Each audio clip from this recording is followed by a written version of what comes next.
Mi padre y yo compartimos a la misma chica, la cena que destruyó mi vida, el secreto que nadie esperaba y la verdad que cambió todo para siempre. Hola, soy Carlos y necesito contarle esto a alguien, por eso decidí compartir esta historia por este medio, no sé qué hacer ni cómo sobrellevar esto que está pasando. Resumo rápido y luego me extiendo. Mi padre y yo, tuvimos, o tenemos, la misma novia, Andrea. Esto me suena tan surrealista que todavía lo tengo que repetir en voz alta para creerlo. No puedo empezar sin decir lo que pasó en realidad. Tengo 24 años, estudio fuera de mi ciudad natal y hace 3 años y medio me fui de casa para la universidad. Mi madre murió cuando yo era muy pequeño, y mi padre se quedó solo en la casa. Él tiene 44 años, se cuida, va al gimnasio, y siempre fue alguien con quien mantuve una relación de respeto más que de confianza profunda. No éramos amigos íntimos, no nos contábamos todo, y eso, en retrospectiva, fue probablemente una de las grietas por donde se coló la tragedia. La historia empezó de forma tan común que duele pensar en lo extraordinario del final. Conocí a Andrea en una fiesta de la universidad hace alrededor de 8 meses. Era hermosa y tenía una presencia que te jalaba sin querer. Conectamos de inmediato, como si hubiéramos encontrado una frecuencia común entre tanto ruido. Empezamos a salir, y aunque al principio vivíamos el presente, clases, salidas, poco tiempo para presentaciones formales a la familia, la relación se volvió cada vez más seria para mí. Me enamoré como no me había pasado antes, y su forma de mirarme me hacía creer que ella sentía lo mismo. Andrea vivía en mi misma ciudad natal por temas económicos y tenía la necesidad de viajar seguido de vuelta. Al principio me molestaba, pero lo acepté. Con el tiempo me acostumbré a esa dinámica. Cada vez que volvía, nos veíamos, teníamos nuestros momentos, y luego ella regresaba a estudiar y trabajar. Empezó a haber pequeñas cosas raras, el celular boca abajo, no dejarlo solo sobre la mesa, no prestarlo, cerrarlo cuando yo estaba cerca. No dije nada al principio porque, sinceramente, no tenía motivos claros para desconfiar. Había demasiadas sonrisas y momentos buenos como para pensar en traiciones. Hasta que hubo un día que me marcó, ella volvió de viaje y dijo que estaba cansada, con dolor de cabeza, que prefería descansar y no vernos ese día. Fue raro porque la costumbre era exactamente la opuesta, llegaba y quería vernos de inmediato. También noté que en el mes anterior su actitud con el celular se había intensificado. Aún así, decidí confiar y pensé que quizá algo personal la consumía. No imaginé lo que venía. Meses después planeamos un viaje juntos para presentarla a mi padre. Sentí que ya debía hacerlo, era hora de que conocieran a la persona con la que me despertaba todas las mañanas. Compramos los boletos, coordinamos, y cuando llegamos al aeropuerto pedí un servicio para ir a casa de Andrea. Esa noche nos quedamos ahí, y al día siguiente iríamos a mi casa. Organicé un almuerzo sorpresa en un restaurante, quería que ella se sintiera especial y que mi papá conociera a la chica que, según yo, era mi vida. Todo el plan se armó con la ilusión de crear un recuerdo bonito que, en mi cabeza, cerraría un ciclo. Llegamos temprano al restaurante, la mesa estaba reservada, el ambiente era agradable, y su sonrisa al ver la sorpresa me iluminó. Y entonces llegó mi padre.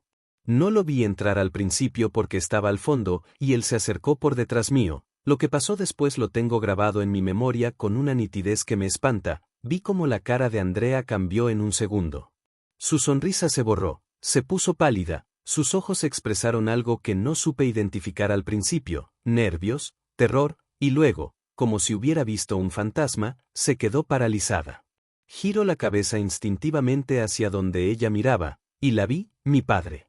Sonreía, contento, sorprendido de vernos y disfrutando el momento. Dijo algo como, «Guau, qué linda sorpresa, jamás me imaginé verlos a los dos aquí juntos. ¿Quién contactó a quién?» «¿Fuiste tú, amor?» «¿Amor?», pensé. Andrea nunca me había dicho amor delante de nadie, y mucho menos frente a mi padre. Mi confusión duró apenas un segundo. Mi padre, siendo el mismo, se acercó y en un impulso que aún no sé cómo interpretar, intentó saludarla con un beso. Me levanté de la mesa sin pensar y fui directo a él. Le pregunté en voz alta, delante de todos, «¿Qué estás haciendo? ¿Por qué vas a besar a Andrea?» Él me miró con la misma mezcla de sorpresa y naturalidad suya, y con una calma que me desconcertó, respondió, «¿Cómo? ¿Por qué no debería saludar a mi novia?» Ahí sentí que el suelo desaparecía. ¿Novia? Repetí. Mi mente hizo cálculos rápidos y mi garganta se cerró. Miré a Andrea. Su cara era la cara de alguien que acaba de ser atrapado con las manos en la masa. El ruido alrededor aumentó, la gente nos miraba, el servicio vino a preguntar si había algún problema, yo solo podía mirar incrédulo como mi padre actuaba como si hubiera una normalidad que no existía. Andrea, en estado de shock, empezó a balbucear excusas que no resolvían nada. Mi padre, sin entender, la tomó del brazo y la sacó del restaurante como si la situación fuera un malentendido pasajero. Afuera, la escena fue más extraña aún. Andrea intentó explicar, dijo, puedo explicarlo, y mi padre, en un acto que ahora me parece irónico, la subió al auto y se fue con ella a la casa. Al llegar a casa, porque él también volvió con nosotros, la atmósfera era densa. Empezó una conversación que parecía no tener fin, ella dio vueltas, inventó excusas hasta que, con acusaciones y llantos, todo se vino abajo. Andrea confesó que durante uno de sus viajes a nuestra ciudad natal conoció a mi padre en una cafetería, él la había abordado con su habitual desenfado, le había escrito, la invitó a salir. Y poco a poco lo que comenzó como conversaciones y cenas se convirtió en encuentros más frecuentes. La primera vez que estuvieron juntos sexualmente, según ella, fue la noche antes de que llegara a la universidad y me dijera que estaba cansada. Ese recuerdo, el que yo había guardado como una excusa de cansancio, ahora adquiría otro color y otro sentido. El golpe fue demoledor. Sentí asco, vergüenza, rabia, dolor, todo a la vez. No podía creer que ambos, el hombre que me dio la vida y yo, hubiéramos compartido la misma persona sin saberlo. Lo peor fue la sensación de traición doble, por mi pareja, por mi padre, por la confianza rota. Andrea se fue en un servicio horas después, exhausta y sin muchas fuerzas, nos dejó a los dos, padre e hijo, en una casa que de pronto se sintió extraña y ajena. Las primeras 48 horas después de ese almuerzo fueron un silencio absoluto. No le hablé a mi padre. No lo miré. Cada vez que lo veía sentía náuseas y un remolino de palabras hirientes que prefería guardar por cobardía o por respeto a su edad. Él, por su parte, intentó hablar conmigo en varias ocasiones, siempre le cerré la puerta. Lo más curioso fue que, después de la explosión inicial, él parecía más confundido que culpable. No mostraba remordimiento inmediato, mostraba desconcierto, como si de verdad creyera que todo era resultado de un terrible malentendido. En el fondo, mi enojo no era solo por Andrea, era por la idea de que mi padre hubiera vivido una vida paralela y en secreto que jamás me contó. Recorrí mentalmente años donde él tuvo otras parejas jóvenes, momentos en los que yo noté que salía con mujeres más jóvenes y no dije nada porque pensé que eran pasajeras. ¿Cuántas de esas mujeres podrían haber sido una Andrea distinta? No quería pensar en ello, y al mismo tiempo no podía evitarlo. Desde que me fui a la universidad supe que la distancia iba a cambiar muchas cosas, jamás imaginé que cambiaría hasta el punto de que compartiéramos afectos. También reflexioné sobre mi relación con mi madre y cómo su ausencia nos moldeó a los dos. Mi padre, después de enviudar, vivió una vida donde buscar compañía era casi una necesidad humana. Yo, huérfano de madre y con una relación más fría con mi padre, busqué en otros lugares el afecto que faltaba en casa. Esa condición de vulnerabilidad de ambos creó, sin querer, el escenario perfecto para que alguien como Andrea supiera moverse. Pasaron los días y mi padre, con una paciencia que yo aún no entiendo, propuso sentarnos a hablar en serio. Yo me negué al principio, me encerré en mi habitación y dejé que el enojo y la pena me consumieran. Pero luego, después de noches sin dormir y de imaginar mil escenarios, algo cambió. La curiosidad y la necesidad de saber la verdad me empujaron a abrir la puerta y a escuchar su versión. Lo que vino después fue una de las conversaciones más extrañas y humanas de mi vida. Mi padre habló con calma. Me dijo que cuando conoció a Andrea no sabía que ella estaba saliendo con su hijo, lo dijo con una mezcla de vergüenza y extrañeza, que nunca hubo intención de hacer daño, que la culpa más grande la sentía él por no haber sido transparente. Me explicó que en los primeros encuentros pensó que era alguien joven, independiente, con su vida, y que las conversaciones se fueron volviendo más íntimas. Carlos, me dijo, no creo que ninguno de los dos pensara que esto se iba a convertir en una situación así. Sus palabras no borraron el dolor, pero sí abrieron una rendija para entender que la realidad era más compleja de lo que mi enojo instantáneo dictaba. Esa conversación no solucionó nada de inmediato. No hubo perdón instantáneo ni abrazos curativos. Pero fue un comienzo para entender que la situación no era tan lineal como mi rabia extrema me había dicho. Vi en sus ojos algo que aún no termino de definir, arrepentimiento mezclado con una frialdad que me recordó que, aunque compartiéramos sangre, éramos adultos con fallas distintas. En los días que siguieron, aparecieron ideas y posibilidades. ¿Hablaba Andrea solo con mi padre porque quería jugar con ambos? ¿Se enamoró de los dos? ¿Fue casualidad? ¿O todo esto era parte de un plan? Las preguntas se enredaban y no tenía respuestas claras. Ella no quería dar explicaciones coherentes, sus mensajes eran intermitentes, sus disculpas vacías, y su actitud de intentar justificar sus actos me daba náuseas. En una de las veces que me escribió, intentó decir que el que de verdad quería era yo, pero sus palabras sonaban huecas. La relación con mi padre empezó a ser una mezcla compleja. Por momentos lo quería alejar, por otros quería entender cómo un hombre que me enseñó a ser mejor pudo fallar de esa manera. Lo más sorprendente fue que, poco a poco, y contra todo pronóstico, empezamos a hablar. Él no forzó nada, se sentaba en silencio a la mesa mientras yo comía, me preguntaba por la universidad, por mis proyectos. No me pidió perdón constantemente, en vez de eso, intentó mostrar que estaba ahí y que la culpa lo acompañaba. Aún así, hay noches en las que me descubro releyendo mentalmente los detalles del almuerzo una y otra vez. He pensado mucho en el concepto de víctimas y culpables. ¿Puedo decir con certeza que ninguno de los dos tiene culpa? No estoy seguro. ¿Son los dos víctimas? Tal vez en parte. Lo que sí sé es que Andrea aprovechó una circunstancia. Aprovechó la distancia entre mi padre y yo, y la vulnerabilidad emocional para hacerse un lugar. Eso duele, la sensación de haber sido utilizado como si fuéramos opciones en un menú. Por ahora, han pasado apenas 2 días desde la confrontación, yo no le he hablado todavía de forma completa ni he decidido si volveré a la casa familiar a vivir. A veces me despierto y me pregunto si esto es un punto de quiebre definitivo o una herida que, con tiempo y acciones sinceras, se podrá vendar. Siento que el camino es incierto. No quiero vivir con el asco y la rabia, pero tampoco quiero normalizar algo que me dañó profundamente. Sé que habrá gente que juzgue desde fuera, dirán que la culpa es de mi padre por su edad, o de Andrea por sus decisiones, o mía por no ver señales. Pero mi intención al escribir esto es compartir la realidad humana y confusa que vivo. No necesito que me digan qué pensar, necesito guía para decidir qué camino tomar.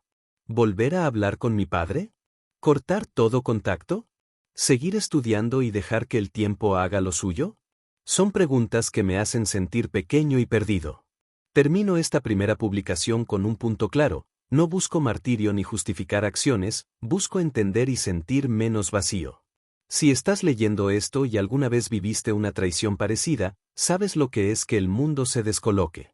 Espero que, en las siguientes actualizaciones, pueda ordenar mejor las piezas y contarles cómo evoluciona esto. Por ahora, necesito espacio, pero también necesito consejo. Y si alguien piensa que tiene una respuesta fácil, les aseguro que esto no la tiene. Hoy, 2 días después de aquel almuerzo que rompió mi mundo, siento que la casa respira distinto. El silencio ya no es ausencia de ruido, pesa. Me levanto con la misma rutina y todo me parece un decorado al que le quitaron color. Dormí mal, comí poco, y me sorprendí buscando en mi teléfono mensajes de Andrea que ya no tenía alma para leer. Mi padre intentó acercarse varias veces, al principio cerré la puerta. Luego, la curiosidad, y quizá el deseo de entender antes que explotar, me empujó a aceptar una conversación. La primera vez que hablamos en serio fue sin gritos. Él se sentó en su sillón como si necesitara apoyo para sostener la culpa. Carlos, me dijo, sé que suena raro, y sé que no te he pedido permiso para nada, pero quiero que escuches mi versión. Su voz temblaba en algunas sílabas, otras sonaban calculadas, las que no encajaban con el hombre que me había criado me resultaban extrañas. Le pedí que empezara. Me contó de cómo la conoció, de la cafetería, de los mensajes y de las citas que parecían inocentes al principio. Habló de la necesidad que sintió después de la muerte de mi madre, de la validación que le dio sentirse atractivo otra vez, y de cómo Andrea, con su forma suave, fue entrando como una compañía.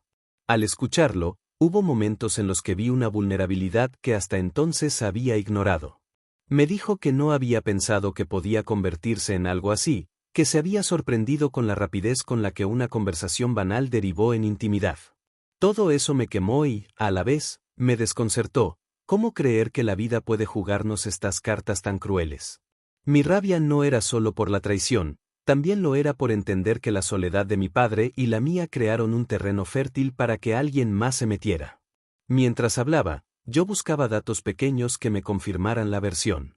Revisé mensajes viejos, fotos y fechas, algunos coincidían con las explicaciones que Andrea había dado sobre sus viajes.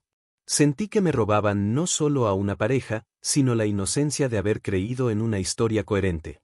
Los mensajes entre ellos no eran explícitos ni gruesos, eran rutinarios, cariñosos en formas discretas, y eso los hacía más peligrosos. Era como descubrir que una pintura hermosa estaba hecha con trazos que no había querido ver.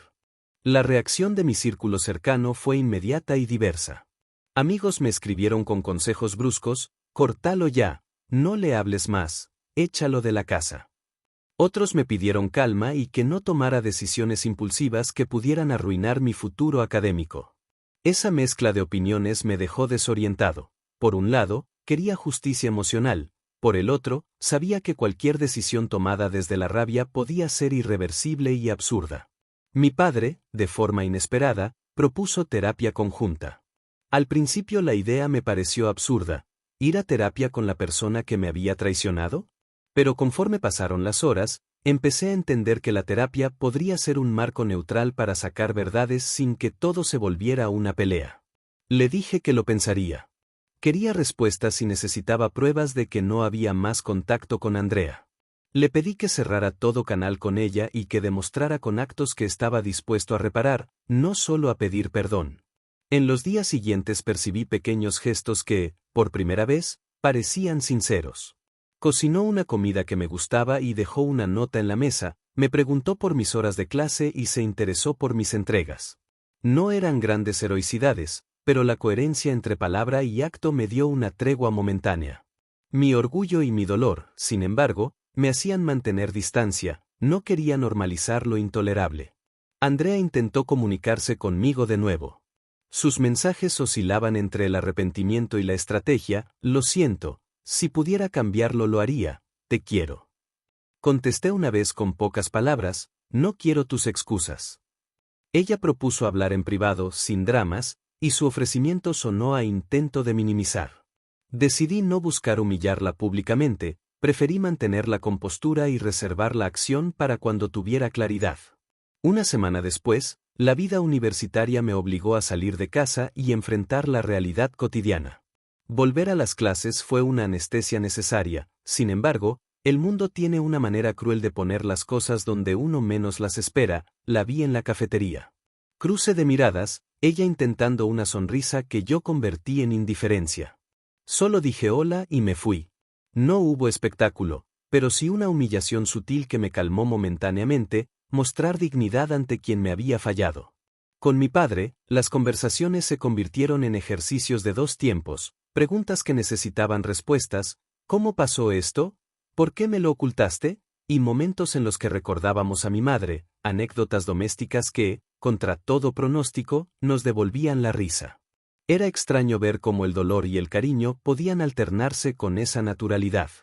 Comprendí que las relaciones profundas no desaparecen por una traición, se deforman, se repliegan y a veces muestran hilos aún intactos. En un momento de honestidad, mi padre me dijo: «No merezco misericordia, pero quiero intentarlo». No le ofrecí perdón en ese instante, le pedí que lo demostrara. Le dije que cerrara todo contacto con Andrea y que accediera a terapia. Él aceptó. Esa aceptación me dio alivio, no porque borrara lo sucedido, sino porque mostró que, por primera vez, había coherencia entre palabra y acto. Quise creer que la reconstrucción sería posible, aunque sabía que no sería fácil. Mientras tramábamos ese plan de reparación, surgieron ideas que debíamos decidir: si yo volvería a vivir en la casa familiar, si estableceríamos límites por escrito, si haríamos un corte definitivo con Andrea, si hacía falta, medidas legales si aparecían pruebas de actos que lo ameritarán. No quería que mi vida se convirtiera en circo, Tampoco deseaba que la falta de acción permitiera impunidad emocional. Hablamos de poner reglas claras, evidencia de ausencia de comunicación, sesiones de terapia periódicas y tiempos para evaluar la evolución.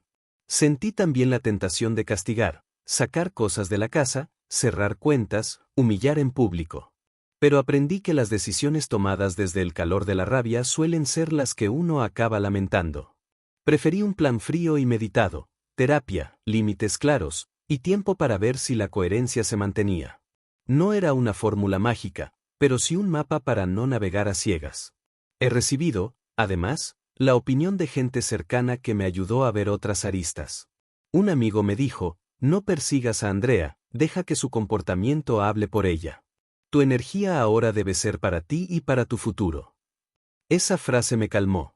Empecé a pensar en el valor de la energía emocional, gastarla en venganza es perder la posibilidad de reconstrucción personal.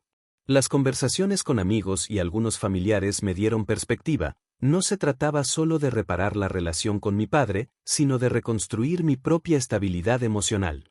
La discusión sobre si debía volver a la casa familiar quedó en el aire. Por ahora, sigo en mi ciudad de estudio. La distancia me ayuda a pensar con claridad. Pero también sé que la decisión final será una que tomo con la cabeza fría y no con el puño apretado. Si decido volver, lo haré con reglas. Si decido alejarme, lo haré para impedirme sufrir en lugares donde las heridas siguen frescas. Cierro esta actualización con la sensación de caminar sobre una cuerda floja entre la rabia y la esperanza. Tengo todavía el impulso de romper todo, pero también la cabeza fría para entender que la reparación, si llega, es un proceso. Si alguien me pregunta hoy si perdonaré a mi padre, respondería, no lo sé. Si pregunta si quiero hablar con Andrea otra vez, contestaría, no sin responsabilidad. Necesito tiempo, reglas y coherencia. Y quizá, al final, respuesta. Las semanas siguientes fueron un ejercicio de paciencia. La terapia comenzó siendo incómoda, dos personas que compartieron un lazo de sangre intentando desentrañar cómo se rompió la confianza. En la primera sesión el terapeuta nos pidió que escribiéramos lo que cada uno sentía y lo leyéramos en voz alta. Leer mi dolor frente a él fue extraño, no por exhibicionismo, sino porque poner palabras me permitió mirarme con menos furia y más claridad. Mi padre, en cambio, tenía una mezcla de vergüenza y sorpresa que a ratos lo dejaba sin habla. En las siguientes sesiones salieron patrones que no quería ver. Mi padre reveló comportamientos que explicaban, sin justificar, muchas de sus decisiones, búsqueda constante de validación, dificultad para marcar límites con personas más jóvenes y una tendencia a evitar conversaciones profundas conmigo. Por mi parte, reconocí que la distancia y la falta de una relación emocional fuerte con él me hicieron menos presente en su vida, y que, sin querer, ambos fuimos vulnerables a la misma persona. Esa doble vulnerabilidad fue una realidad incómoda que la terapia puso en el centro. A medida que avanzábamos, pedimos reglas claras. Él cerró toda comunicación con Andrea. Me mostró, por seguridad, capturas de pantalla de mensajes en las que le decía que cortaría todo contacto y no volvería a verla. No fueron promesas grandilocuentes, fueron actos pequeños y repetitivos. Vino a mis clases una tarde para acompañarme, llegó a casa a horas regulares, colaboró con tareas domésticas y, sobre todo, dejó de buscar excusas. No era la perfección, pero era la coherencia que había pedido. Andrea, por su parte, intentó algunas veces regresar a escena. La vi un par de veces en sitios públicos, una mirada, un intento de conversación que yo interrumpía con frialdad. En una ocasión se acercó después de clases con la intención de hablar en serio, le dije 4 frases cortas que resumían todo, no te pertenezco. No eres opcional. No vuelvas a buscarme. Ella se fue sin chistar. No busqué humillarla, mi postura fue cerrar puertas con dignidad. Después supe por conocidos que intentó justificar su comportamiento ante otros, pero la vida social no le dio el lugar que buscaba. Uno de los puntos más difíciles fue la reacción de la gente. Algunos familiares tomaron partido de forma inmediata, unos apoyaron mi indignación, otros pidieron que no rompiera la casa familiar. Ese debate en voz alta nos obligó a construir límites por escrito, convivir o no, visitas, pagos y responsabilidades. Hicimos un acuerdo mínimo para proteger el espacio emocional. Mi padre aceptó firmar, no por obligación legal, sino como símbolo de su compromiso. El tiempo empezó a curar algunas heridas, aunque no todas. Un día, meses después, tuve que tomar una decisión importante: volver a la casa familiar o mantenerme en la ciudad de estudios. Elegí volver durante un tiempo. No fue un signo de perdón inmediato. Fue una decisión pragmática. Necesitaba reconstruir parte de mi historia y enfrentar los fantasmas con los que compartía techo. La convivencia no fue fácil, hubo silencios largos, una mesa con demasiadas preguntas sin responder y momentos incómodos que nos obligaron a hablar más honestamente. En el camino hubo retrocesos pequeños que parecían anunciar fracasos. Una noche encontré en el historial del auto de mi padre una canción compartida por Andrea. Me sentí traicionado de nuevo. No hice un escándalo. Le pregunté con calma y él no tuvo excusa: había sido un descuido. Ese tipo de honestidad, aunque dolorosa, fue preferible a la manipulación. Llegamos a un punto en que la transparencia se volvió la moneda común. Pasaron casi 6 meses desde el almuerzo que lo cambió todo. En ese tiempo hubo debates intensos en terapia, pruebas de coherencia y la reconstrucción de límites. ¿Perdón? No era un concepto que pudiera determinar en números. Perdón, entendí, es algo que se construye o se concede paso a paso y que no implica olvidar. Pero algo cambió: la relación con mi padre se volvió más sincera. No volvió a ser la misma, pero había una nueva versión donde la comunicación ocupaba más espacio que antes. En lo académico las cosas siguieron: terminé trabajos, defendí proyectos y me gradué con una mezcla de alivio y nostalgia. Tener logros fuera de la casa me ayudó a sostenerme cuando las dudas volvían. Empecé a ver mi futuro con más claridad. No iba a permitir que una traición definiera todos mis pasos. Me di permiso para ser ambivalente. Podía sentir cariño por mi padre y al mismo tiempo rencor por lo sucedido. Esa ambivalencia dejó de ser una contradicción y pasó a ser una realidad humana. Con respecto a Andrea, la distancia fue su sentencia. No hice nada para perseguirla. Mi vida continuó y la suya, aparentemente, también. Su intento de reinsertarse socialmente fue recibido con reservas.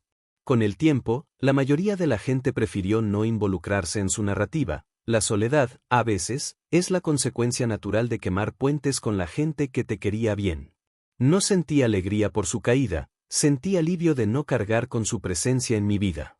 Hubo momentos en que me cuestioné la decisión de permitir que mi padre viviera con nosotros de nuevo. ¿No era demasiado indulgente? ¿Me convertía en cómplice de normalizar lo intolerable? Fueron preguntas legítimas que volvieron a terapia y a conversaciones largas con amigos de confianza. La respuesta fue que la línea entre indulgencia y reparación es difusa y personal. Para mí, permitirle reconstruir su vida bajo reglas claras era una forma de preservar vínculos que aún valían la pena cuidar. La relación con mi padre no terminó en un abrazo apoteósico. No hubo escenas dramáticas donde todo se arreglara. Hubo pequeños gestos, conversaciones francas, lágrimas compartidas, sobre todo, la sensación de estar construyendo algo nuevo sobre ruinas antiguas. Aprendí que el proceso puede ser lento y que la dignidad se recupera con actos cotidianos: ir a las reuniones familiares, escuchar sin interrumpir, respetar tiempos y no exigir perdón inmediato. En una última sesión de terapia, meses después, el terapeuta nos dijo algo que se quedó conmigo: perdonar no es renunciar a tu verdad, es decidir liberarte del peso que esa verdad ejerce sobre tu vida. Eso no significaba que yo olvidara ni que dejara de sentir. Significaba que escogía no vivir permanentemente atado a una experiencia que me había marcado. Ese mensaje fue el que me permitió tomar una decisión con calma: seguir cerca, pero con límites firmes, mirar adelante sin borrar lo ocurrido. Hoy, al escribir esta última actualización, puedo decir que la relación con mi padre cambió. No volvió a ser la misma inocencia de antes, pero ganó honestidad. Lo más sorprendente es que esa honestidad me permitió recuperar una parte de cariño que no creía posible. No justifico sus errores, los veo con claridad y los nombro. Tampoco intento borrar mi dolor. Lo que hago es integrarlo como parte de mi historia, una herida que enseña, una frontera que me define. Si algo quisiera compartir como aprendizaje es esto: la traición deja cicatrices, pero también ofrece una oportunidad para entender límites, vulnerabilidades y la necesidad de comunicación. No existe una única respuesta correcta. Para algunos la distancia será la cura, para otros, la reconstrucción será posible y valiosa. Yo elegí reconstruir bajo condiciones, con terapia, reglas y coherencia. Elegí no permitir que la rabia definiera todos mis pasos. Si estás leyendo esto y viviste algo parecido, te diría, pon límites, pide pruebas de coherencia, no tomes decisiones definitivas desde el calor del momento y busca apoyo profesional. No porque haya una fórmula mágica, sino porque el proceso es mejor acompañado. Y si tienes que perdonar, que sea porque decides hacerlo para tu propio bienestar, no para complacer a otros. Cierro con honestidad, no sé qué traerá el futuro.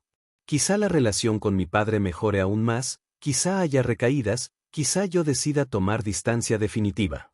Pero ahora duermo más tranquilo sabiendo que actué con coherencia y que, al menos, intenté reconstruir sin llenar mis actos con venganza. Si tuviera que dar un mensaje final diría, el respeto propio es el primer cimiento de cualquier reparación. Y con eso, termino esta historia. Gracias por leerme y por acompañarme en este proceso. Si te gustó esta historia, no olvides dar like, suscribirte, compartir y comentar. Gracias por tu atención.